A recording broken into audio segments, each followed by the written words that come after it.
যে কোনো পরিস্থিতিতে আপনি যদি মুখে হাসি রাখতে পারেন তাহলে আপনি জীবনকে সুন্দরভাবে উপভোগ করতে পারেন। হ্যালো সবাই, কেমন আছেন? আমিও খুব ভালো আছি। এবারের পুজোতে আমি বাবার বাড়িতে ছিলাম। বলতে গেলে এটা আমার বিয়ের পরের প্রথম পুজো বাবার বাড়িতে।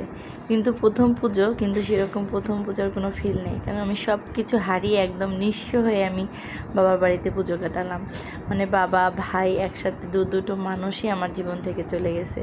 তো বাড়িতে গিয়ে খুবই খারাপ লাগতেছিল সব কিছু চিন্তা করে। বাড়িতে যাব করে 6টা বছরে আমি একটা পুজোতেও বাড়িতে থাকতে পারলাম না, বিভিন্ন কারণে আসলে যাওয়া হয়। তো যাই হোক, বাড়িতে বসে বসে বোরিং হচ্ছিলাম, এর জন্য চলে আসলাম সপ্তমী পুজোর দিন আমার মাসির বাড়িতে। আমার মাসির বাড়িতে অনেক বড় করে দুর্গা পূজা করা হয়, আর ওরাও কল দিচ্ছিল বারবার যাওয়ার জন্য। তো চলে আসলাম। মাসির বাড়িতে আসার পরই পুরোপুরি একটি পুজোর ফিল পাচ্ছিলাম, চারিদিকে একদম পুজো পুজো আমেজ চলছিল।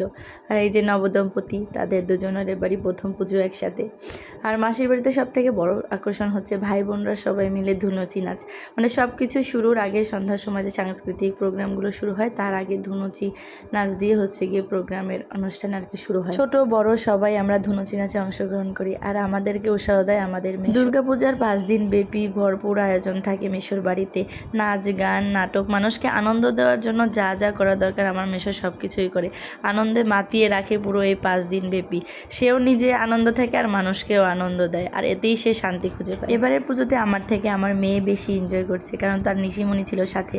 নিশিমণির বাড়িতে সে পুজো কাটিয়েছে, আর চারিদিকে পরিচিত মানুষজন, সারা দিন বক্সের শব্দ, মাইকের গান, মানে সব কিছু একটা আনন্দঘন পরিবেশ সৃষ্টি করছিল। আর আমার মেয়ে এটা বেশি এনজয় করছিল, আর ও লোকজন বেশি পছন্দ করে, যেখানে নাচানাচি গান বাজনা সবাই আনন্দ ফুর্তি করে, এটার ভিতর থাকতেও বেশি পছন্দ করে। ধুনুচি নাচ শেষ করে আমরা কতক্ষণ নাচানাচি করে নিলাম। এরপর হচ্ছে গিয়ে সাংস্কৃতিক অনুষ্ঠান শুরু হয়েছে, আর ছোট ছোট বাচ্চারা গীতা পাঠ করবে, আর আমার মেয়ে আগে থাকতেই সে মঞ্চে উঠে বসে আছে, সে হচ্ছে ওখানের প্রধান গেস্ট, এরকম একটা ভাব নিচ্ছে। আর এদিকে প্রচুর লোকজন চলে আসছে, যেহেতু প্রোগ্রাম শুরু হয়ে গেছে।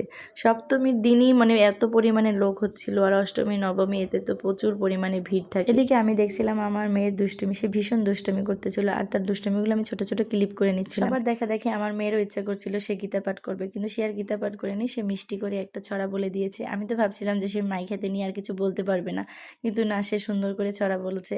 আর আমরা এখানে দাঁড়িয়ে দাঁড়িয়ে সেটা দেখছিলাম। প্রচণ্ড গরম ছিল, যেহেতু আমরা ধুনুচি নাচ করে আসছি, তো ফ্যানের নিচে দাঁড়িয়ে দাঁড়িয়ে আমরা অনুষ্ঠান দেখছিলাম আর সবাই গল্প করতেছিলাম। তো এইভাবেই আমাদের সপ্তমীর দিন কেটে গেছে। সবাই ভালো থাকবে।